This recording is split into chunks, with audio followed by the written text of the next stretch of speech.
Welcome. I'm Wendell Jarvis. I'm Chief Development Officer at Spirit of America, and I'm joined today by Spirit of America's founder and CEO, the one and only Jim Hake. And we're going to be discussing what's happening in the world today. And there's a lot happening, as we all know.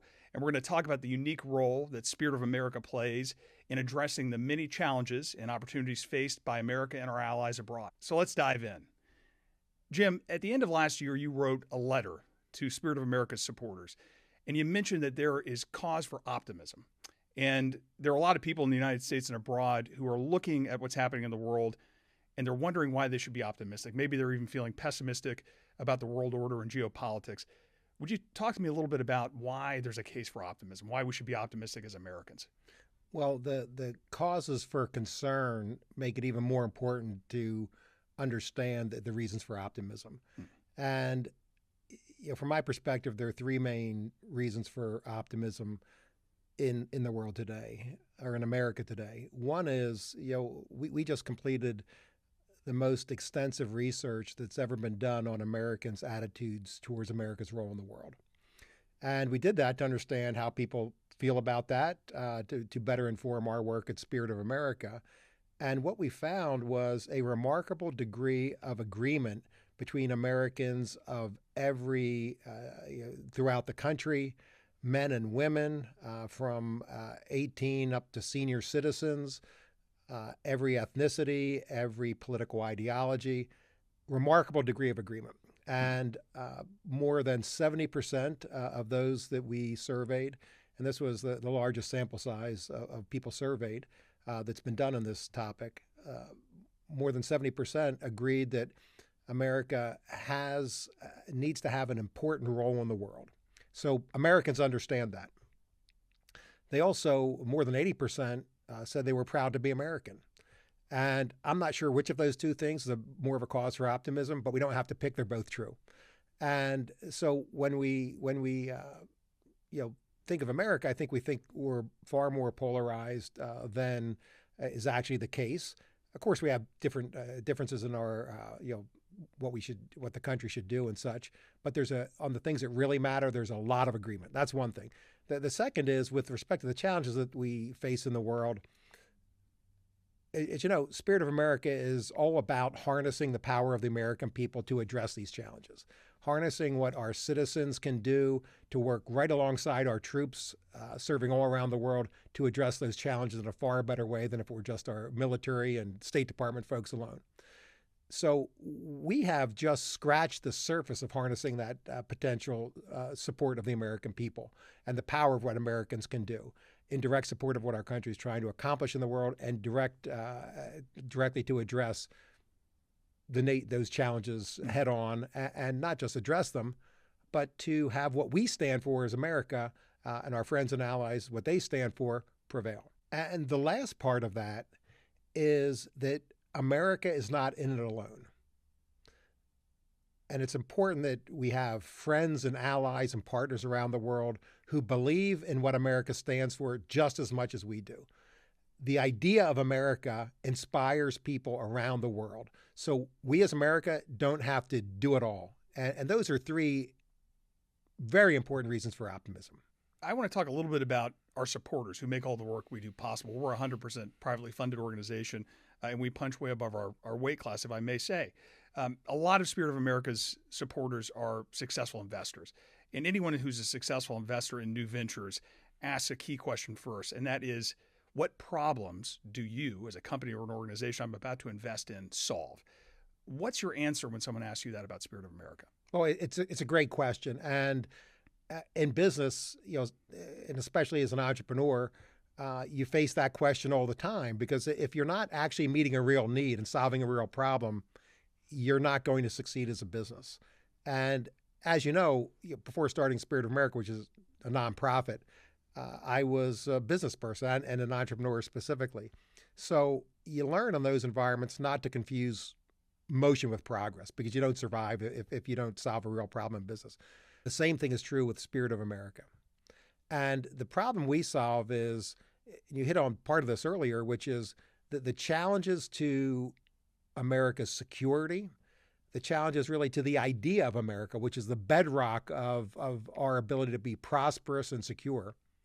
Those challenges from places like the People's Republic of China, the Russian Federation, Iran, North Korea, various terrorist groups, those challenges and threats are growing.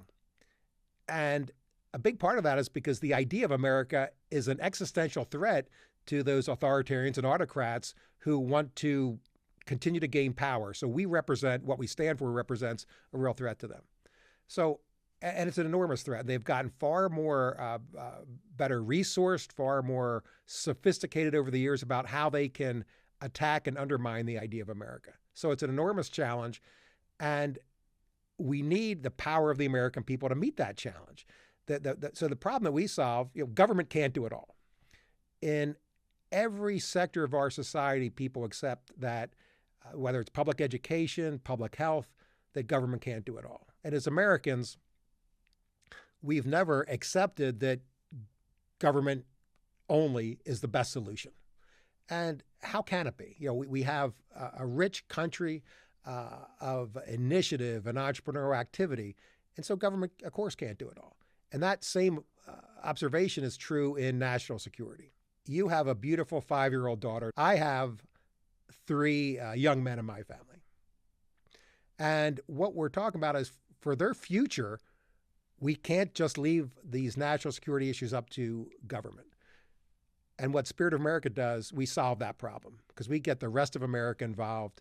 We harness the power of the American people to defend and secure what America stands for in the world. Let's dig in on that and talk a little bit about our model. You built a unique organization, and we've got a very unique model. I consider us really kind of a unicorn.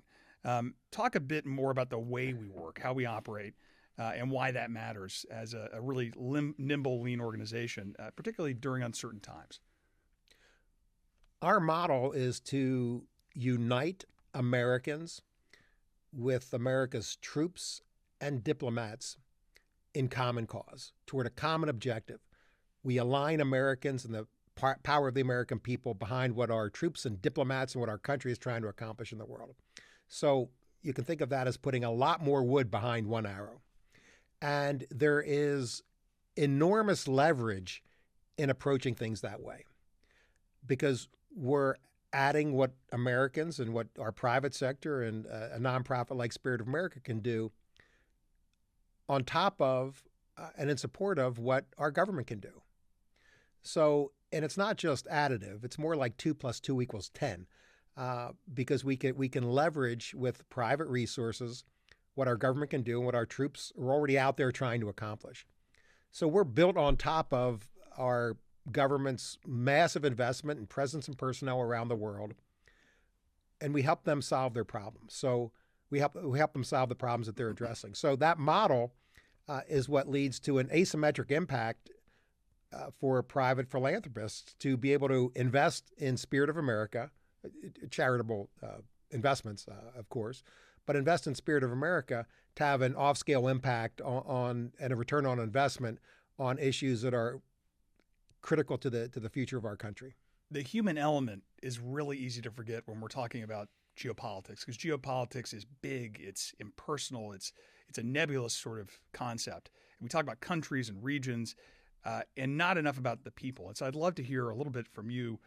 What's a favorite anecdote or story you have about the difference that Spirit of America made in the lives of some individuals? Well, the first thing is we work directly with and support the American troops that are serving in the world's toughest places. And we've done that in Iraq, Afghanistan, Syria, Somalia over the years. And there are American troops with lives and limbs today because of Spirit of America's support. And I'll give one quick example of that. With a Marine battalion in Helmand Province in Afghanistan in 2011, there were constant attacks on this battalion. And part of the reason for that was the Taliban had been spreading propaganda about that battalion, that they were there to conquer, impose Christianity on the Afghan people and do other things that were counter to Afghan culture. we organized a series of exchanges between, through video conferencing exchanges between those Afghan students in that district and students at a school in Los Angeles. And after these video conferences, the attacks on Marines, population of the school where young men went, doubled in the next several days, over the next 7 to 10 days. And attacks on Marines for the rest of their deployment went to zero. So that's in terms of helping keep our troops safe and whole while they're supporting what America stands for and America's security. A story of someone in one of the environments in which we work. I was in Ukraine, and there's a young woman that I met about a year and a half ago named Bodana. She lives in a war-affected community that was occupied by the Russians right after the invasion.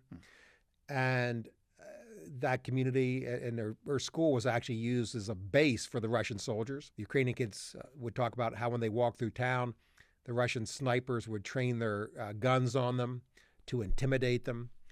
The classroom in which we met to talk about their experiences, the Ukrainian students' experiences, had been used for interrogations, whatever that meant that the kids didn't say. So we had created the school program to help give those students entrepreneurial skills to help their communities. And with those entrepreneurial skills, they came up with project ideas. We funded the best ideas, and it had a great impact not only on their communities, but on the kids themselves and their ability to help their countries. So we were talking to the students about how the whole thing went, and we asked for feedback. And this young woman, Bodana, was the last of the students to speak. She was kind of shy, but when she got talking, the motor really got running, and her motor really got running. And she said, this whole program that had given her these entrepreneurial skills and ability to help her community really inspired her. And I asked, why or how were you inspired? And she said, through this program that Spirit America had created, I learned that a young, ordinary girl like me could do something important for her country at a time of need. I thought, that is one of the greatest things I could ever hear. So, and that's the kind of inspiration that not just Spirit of America, but the idea of America represents to people around the world. Let's talk through Spirit of America's priorities for 2025. What do we plan to achieve this year in places like Ukraine, Taiwan, the Middle East? I should mention that we're operating in dozens of countries around the world, but we have this strategic focus on those three key areas. So let's talk a little bit about what we have cooking in Ukraine and Taiwan and the Middle East. Well, I'll start with the Middle East, which is what we're doing is less familiar to our supporters, I think, than our work in Ukraine and Taiwan, because we've talked less about it. In the Middle East right now, we are providing support to help the Lebanese and Lebanese armed forces successfully bring security and stability to southern Lebanon, where the terrorist and political organization Hezbollah has launched innumerable attacks on Israel over the years. And there's what one of our advisory board members, Ambassador Ryan Crocker, refers to an historic opportunity in Lebanon right now to help stabilize and make progress and improve security in a very, very, very troubled part of the world. So we're supporting the Lebanese armed forces in their security mission in southern Lebanon. And we're doing that in direct coordination and collaboration with the U.S. military that's responsible for that part of the world, with the U.S. Embassy in Beirut. We're doing that in coordination with, of course, the Lebanese. And we're doing that in coordination with America's allies and partners in the region. So we're using a very measured approach to how we're doing that. We want to make sure the right results are being produced as a condition to our support, but we're trying to help the Lebanese, America, and the whole region capitalize on this historic opportunity. So that's in the Middle East. In Ukraine, We're expecting that there's going to be a ceasefire and agreement in Ukraine. That's been a priority. Of course, everyone wants peace in Ukraine. What the nature of that peace is remains to be seen. So we are continuing to help Ukraine. We're filling gaps to help Ukraine defend itself, help it protect its soldiers and civilians, because there's not a peace agreement yet. When there is, we'll continue to help build the capacity in Ukraine to be able to defend itself. And most likely, we'll continue the programs that help give Ukrainians youth, as the one I mentioned with Bodana, which is called UActive, help students be able to better serve their country and help Ukraine get back on its feet. Let's hear more about Taiwan and the work we're doing there. Well, for starters, Taiwan, although it's small, it is essential to two important things. One is the global economy and America's economy. And the second is it's essential to freedom, peace, and democracy in Asia. So our work there in Taiwan is focused on helping Taiwan maintain its democracy, prosperity, way of life, and friendship with the United States. And everything we're doing, as with everything we always do, is in direct support of and direct coordination with U.S. security objectives, U.S. policy objectives, and with the Americans on the ground in Taiwan. So one of the ways we're helping achieve that goal, another way is, well, maintain the status quo. Taiwan is doing great. We don't want anything to happen to Taiwan. We're focused on getting civil society, helping the capacity of civil society organizations to get more Taiwanese involved in preparedness, readiness, and action in support of maintaining their democracy and way of life. We're working with a range of nonprofit organizations and civil society organizations in Taiwan toward that end. So we're helping them do what they want to do to maintain what they have. Something I hear from a lot of our supporters, and I know this is shared by our board and other trusted friends, is, boy, you have a lot of impact for a lean organization, a relatively small staff. And we're talking about some expansive global issues. Whether you just take the three we mentioned and you throw the rest of the world in, that's a big problem set. Talk a little bit about what it's going to take to scale Spirit of America up to address those strategic challenges. Well, first, it's important to understand why we have such an impact as a small organization. And it is because we are not neutral. We take America's side and we directly support what America's troops and what America more broadly is trying to accomplish around the world. So we're built on top of what America's already trying to do. We're not trying to do everything by ourselves. It would be an impossible task to have any kind of impact on these challenges. But because we are not a neutral organization, taking America's side and supporting what America is trying to accomplish, there's enormous leverage in the work that we do. For the impact that we have, because of our model and because our manner of collaboration with U.S. military and State Department personnel around the world, we have this off-scale or asymmetric impact. So what we're doing to scale, with very few people in terms of our impact, we can have an impact that people really sometimes find hard to believe, honestly. And we need to increase the size of our international operations organization. We need to increase the capacity of some of our behind-the-scenes capacity, whether it's from purchasing and compliance to the kinds of activities that we do in communications to have people be more aware of who we are and how they can help not only Spirit of America, but help America in the world. So we're looking at a relatively, in terms of numbers of people, very modest increase. The last few years, our program expenses have been 80% or more of our annual expenses. So we know how to be very lean and effective, but we do need more capacity, and the capacity is the hardest part of capacity building for us at this point is finding great people to join the Spirit of America team. What you just described is unique for a nonprofit leader. And I'm wondering, with your business background and MBA and other experiences, what's the best lesson you learned in the business world that you've applied at Spirit of America?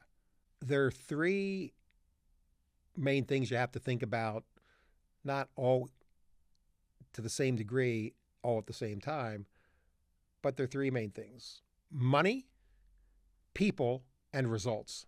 And ultimately, it's about results.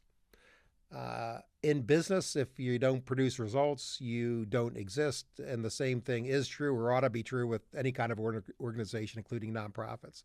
So that it's ultimately about the results you produce. And if you're not doing that, nothing else matters. That's the biggest lesson. So I think I have, and I think we as an organization have a healthy degree of paranoia about the need to continue to produce results as fast as we can.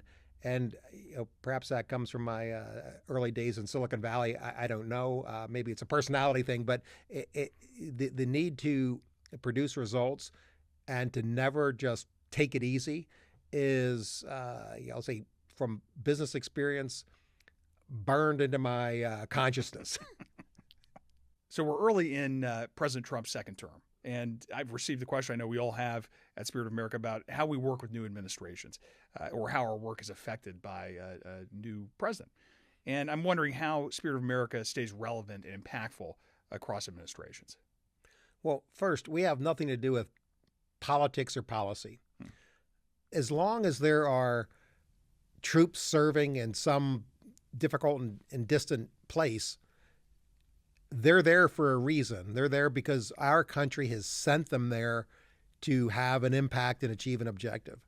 And with our flexibility, we're going to help them do that. And their objectives may change, but our flexibility will allow us to adapt and continue to do what's important for them to do and important for helping them stay safe and be successful in their missions. So it's really about our flexibility more than anything else. And I would also say that, across those now 7, but previously 6 administrations, things don't change as much when you get below the political level as you might think. And there's remarkable stability in terms of what America is trying to accomplish in the world. And partly that's because, the whole government is involved in that. It's not just the White House and not just the administration. So there's Congress involved, and so there's more stability in America's activities in the world than you think probably by reading the paper. We've got supporters and friends who are watching right now, and there are many Americans who view geopolitics and national security issues as so big they're almost unsolvable by any one person. And they'd be correct in thinking that. But there are ways they can get engaged. So how can an ordinary American who may be watching this engage our national security in a meaningful way? Well, it's a great question, and it's a great point that when you look at some of these things from the challenges we face around the world, anywhere in America, they seem almost incomprehensible. And one of the things that we do at Spirit of America is we get on the ground in the places that matter most. And we're not trying to figure it out from the so-called 100,000-foot level. We're on the ground, and we're on the ground with the Americans who are serving there, who are tasked with figuring out what needs to be done and doing it. So it becomes, you can break these big problems down to things that actually can be done right now, right here, and have a real impact. And that's how we operate. So we're not at the 100,000-foot level. We're right on the ground, addressing these challenges along with U.S. personnel. So anyone can get involved by easiest way is to come to our website, spiritofamerica.org. See what we're doing, sign up for an email, learn about us, understand the kind of impact that we're having, and choose to support us. Well, thank you, Jim. And thanks to all of you for tuning in, and especially to all of our supporters who make Spirit of America's work possible. We'll see you soon.